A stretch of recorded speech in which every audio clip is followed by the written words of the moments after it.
Kung bago ka lang sa channel na to at isa kang true-blooded Aldab Nation na nagmamahal po kila Maine Mendoza at Alden Richards, tama po ang channel na pinuntahan mo, kaya consider na kitang bagong subscriber. Wala kayo sa nanay ko. Sobrang hardworking mula noon hanggang ngayon para mabigyan kami ng komportableng buhay. Nanay Mary Ann. Happy Mother's Day, Nanay! Love you! Welcome back mga kaaldab. Ito na naman po ang inyong lingkod, si Mr. Destiny. At syempre panibagong update na naman po tayo. Alam nyo naman po na pagdating kay Mr. Destiny, napakarami nating mga pakaganapan at mga nangyayari nga po sa loob ng social media. Mga update na kinaiinisan at syempre hindi nila pwedeng sabihin na lahat po ng mga pinapaliwanag ko o sinasabi ko puro fake news. Ramdam mo yung presensya, ramdam mo na panalong-panalo nga po si Mr. Destiny. Although sabihin ng iba na hindi yan totoo, fake news yan, wala namang pong problema. Ako po yung tipo na lagi ko naman sinasabi sa inyo, lagi ko naman pong pinapaliwanag na kapag nawala si Mengay, matik na yan. Alam nyo na yung buong istorya at buong kwento. Sa video nagugulat po kayo, nagtataka kayo. Tapos na yan, Mr. Destiny, late na yan na Mother's Day. Ito yung senaryo doon. Ito yung kwento. Sino nga po ba ang unang nag-post ng Happy Mother's Day? Hindi po ba si Alden Richards? Hindi po ba pinost yan ni Alden?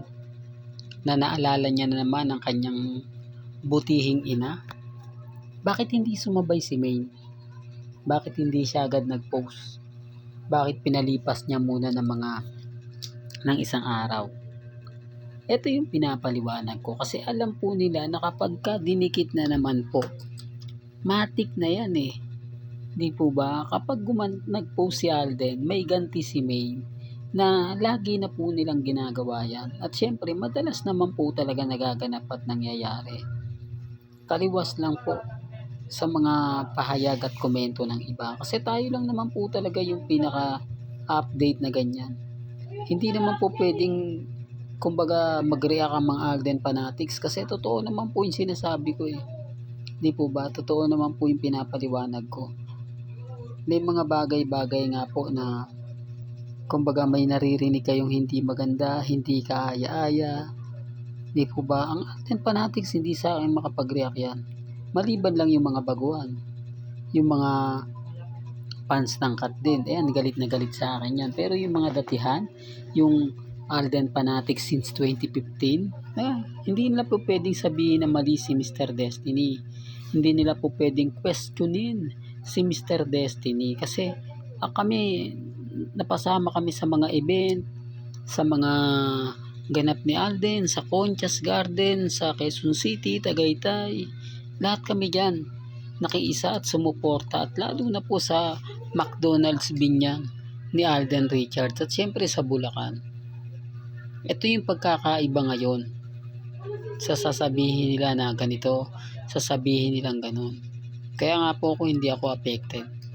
Never po tayo nagpapatalo, never po tayo nagpapatay. Pero andun na yung point na tama ka Mr. Destiny, masakit ng tanggapin pero may mga ganito, may mga ganyan. Kaya nga po kampante lang ako eh. Kaya nga po hindi ako basta-basta nagre-react at hindi ako nagpapadala. Alam ko naman po natin ang senaryo at alam naman po natin ang buong istorya at buong kwento. Although sinasabi ng iba, hindi, walang katotohanan yan. Una, saan po si Mengay ngayon?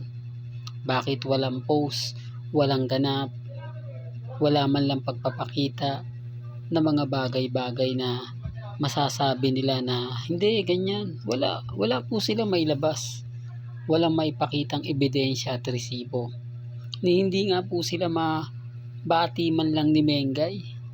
Yung sinasabi ng mga main fanatics na sobrang close po nila, wag po kayo maniniwala, fake news lang po yun, wala pong katotohanan yun.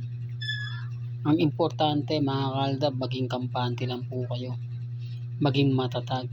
Hayaan nyo lang po yung mga taong yan, Hayaan nyo lang po sa mga ginagawa nila. Ang importante, si Mama Ten, di po ba?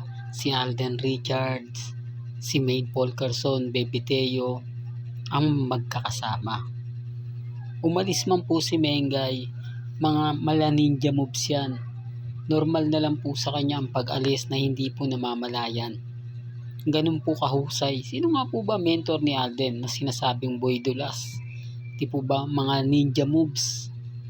Walang iba kundi si Alden. Kaya nga po, ewan ko lang po yung iba, sobrang bitter po sa atin. Pero wala naman pong maipakitang ebidensya. Wala naman pong pakitang resibo. Hindi po katulad natin na kapag nag-post si Alden, susunod at susunod si Mengay. Tapos sasabihin nila, hindi, nagkataon lang. Kaya nga sabi ko sa inyo, yung hamon natin, bakit sila hindi magawang mag-update si Mengay at si Congressman? Bakit mas marami pa pong post, update si Maine Polkerson, pabor na pabor sa fandom ng Aldab Nation? Doon pa lang may mali na eh. Doon pa lang matatanong nyo na yung sarili nyo kung sino nga po ba yung nagsasabi ng fake news at hindi eh. Sa bagay, mga Aldab, sabi ko nga, ako hindi naman tayo namimilit, di po ba? Lahat ng mga gusto nyo pong gawin o yung mga nagre-react, nagko-komento, may mga ebidensya at resibo, pwede naman po silang mag-react. Sabi ko nga dito sa channel ni Mr. Destiny, malaya po sila magpakita ng resibo at ebidensya. Kaya lang, syempre, yung mga pinapakita nila, hindi naman po talaga uubra. Galit lang po sila sa akin kasi nga po, nababasag ko sila. Alam ko yung mga post ni Mengay, alam ko yung mga update ni Alden. Hindi kaya nilang i-edit. Yung mga katin, wala naman po talaga. Yan, kita nyo, tahimik sila ngayon. Hindi nila ako magawang basagin kasi babasagin ko po sila eh. Kung ano po yung ginagawa nila sa akin, ibabalik ko po sa kanila na mas matindi. Di po ba? Hindi, real talk yan mga ka-Aldab.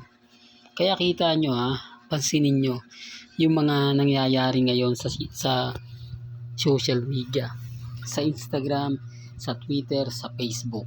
Halos lahat yan pumapabor po sa Aldab Nation.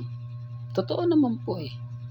Kaya nga sabi ko sa inyo pag nanood kayo ng live sa Itbulaga, sa Facebook, sa YouTube, kapag wala dun si Mengay, marami na pong mga komento.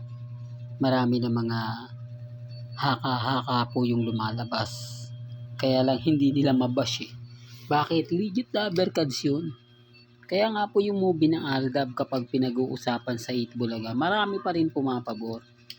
Marami pa rin po sang-ayon. Marami pa rin po namimiss ang tambalang Mengay at Alden. Hindi, totoo yan mga ka-Aldab. Sabi nga po nila, hindi sila fandom ng Aldab. Pero bakit nga po ba isang pelikula lang ang ginawa nila Mengay at Alden Richards na silang dalawa? Sa laki po kasi ng kinita eh. Ayaw magpatalo ng GMA at ng Tape Incorporated. Gusto nila sila yung makikinabang. Sila yung mas lamang. Iba po talaga nagagawa pag pera na nga puro talaga ang pinag-uusapan.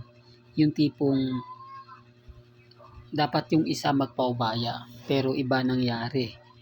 Halos lahat sila gustong kumita ng limpak-limpak na salapi. Hindi, totoo to mga ka-Aldab. Kung nagbigayan lang po talaga sila, nako, sabi ko nga po sa inyo, kung hindi po talaga nawala ang Itbulaga, ang Aldab sa Itbulaga, hanggang ngayon, di po ba? Pero tapos na yan eh. Nagbago na, marami na nga po raw nawala, marami na nga po raw nangyari. Pero kita nyo naman po kung gaano katatag ang Aldab. Ramdam nyo naman po siguro kung gaano pa rin po kami kalakas. Hindi kami basta-basta natitinag. Hindi po kami basta-basta natatalo. At syempre nagse-celebrate pa rin po kami ng victory. Hindi, totoo yan mga ka-Aldab. Kaya sabi ko sa inyo, relax lang po, kampante at maging matatag.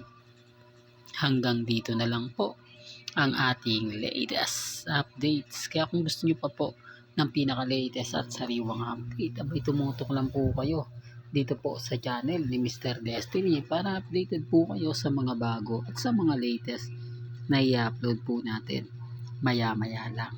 Hanggang sa muli, salamat po sa panonood at pakikinig.